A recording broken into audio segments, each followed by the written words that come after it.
Hola, buenas tardes a todos y bienvenidos a Cultura Democrática. Hoy vamos a hablar del trascendental tema de la reforma de la Constitución. Históricamente ha habido, con buen criterio, pocas reformas constitucionales.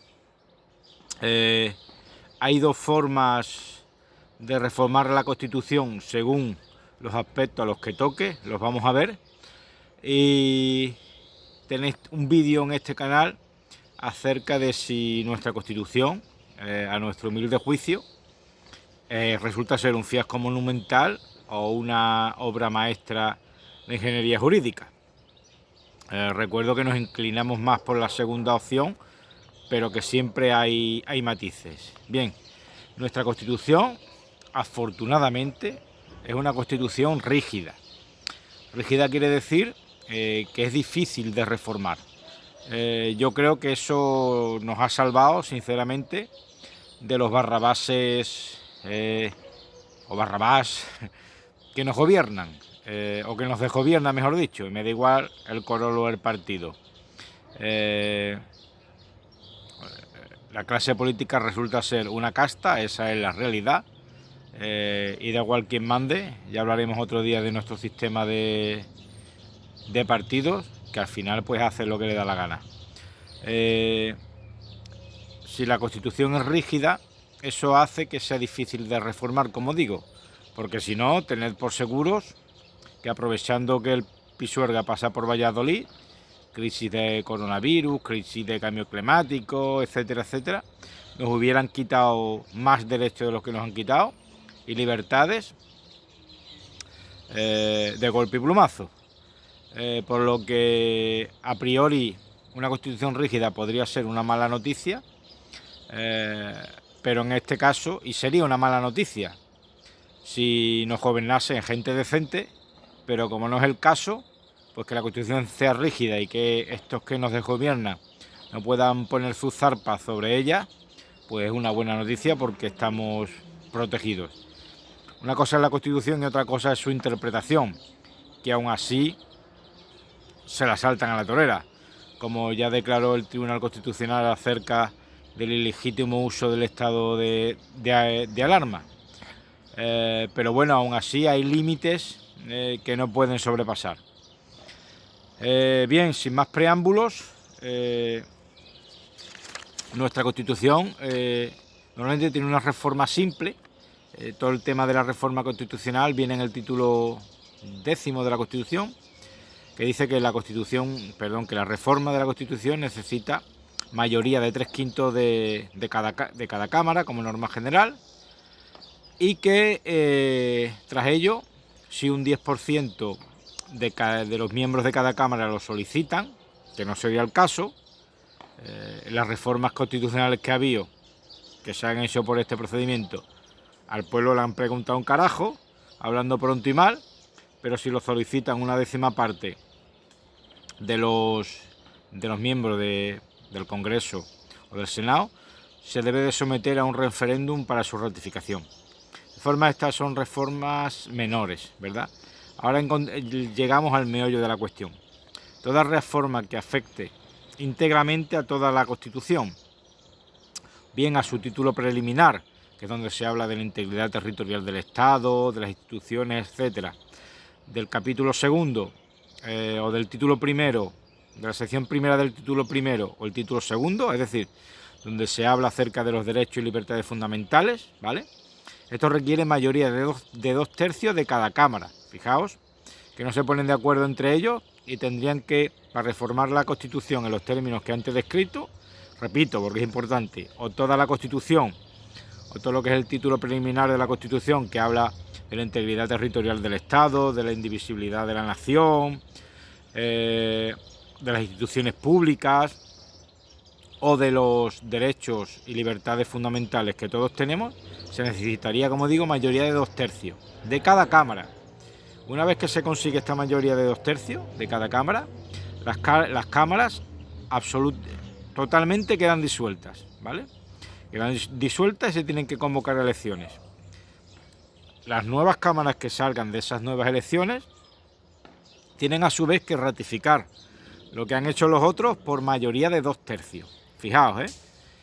Y si a su vez consiguen que esta doble mayoría de 2/3 de cada cámara con respecto a lo que han votado anteriormente las instituciones, el Congreso y el Senado disuelto, se requiere un referéndum vinculante que apruebe o no esta reforma. Esto no es voluntario como vimos antes en el proceso de reforma simple. En el caso de reforma de estos ítems que hemos señalado, el referéndum se tiene que convocar por cojones, hablando pronto y mal. Y el pueblo soberano debe de ratificar esta reforma constitucional. Salvadas las distancias, en Chile hubo un caso de tratar de reformar la Constitución de una manera bastante importante, ¿verdad? Y ahí el pueblo, con buen criterio, dijo que no quería la reforma constitucional y los políticos se tuvieron que meter la reforma por donde les cupiese, ¿verdad?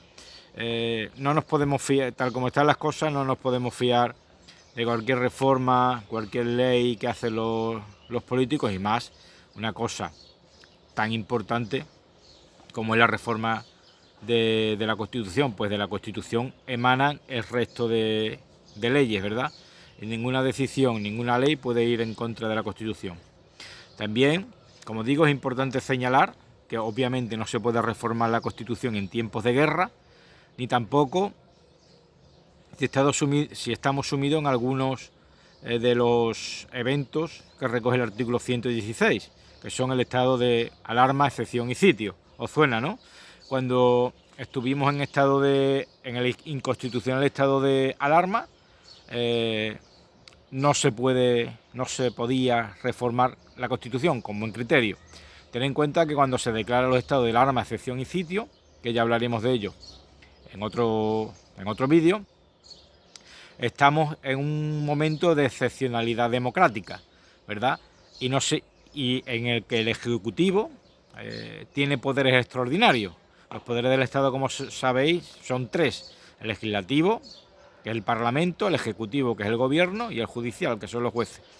En estos tiempos de crisis, el Ejecutivo refuerza sus poderes y por tanto no se puede reformar en estos momentos la Constitución, porque el Ejecutivo, que tiene gran poder, puede aprovechar de manera capciosa para reformar la Constitución. Por lo tanto, está prohibido reformar la Constitución tanto en tiempos de guerra como cuando estemos sumidos en estados de alarma, excepción y sitio. Resumen, para finalizar, hay 2 tipos de reforma: una simple, digamos, para los aspectos menos importantes, y otra más agravada, una reforma agravada de la Constitución que se dice para las cuestiones más importantes, ¿verdad? Que es difícil reformarla, sobre todo cuando se tratan de ciertos asuntos, lo que convierte a nuestra Constitución en una Constitución rígida, porque la hace muy difícil de reformar, y más incluso a cambiarla entera, lo que es una buena noticia, a mi juicio, en atención a los tiempos que corren y tal como se ve el panorama de aquí al futuro, ¿verdad? En el que, bueno, no han reformado la Constitución porque no han podido. Si no, os aseguro que lo hubieran reformado. Y han tratado de eso sí han saltado la Constitución, como ha demostrado el Tribunal Constitucional cuando declaró inconstitucional, valga la redundancia, los estados de alarma que propuso el gobierno.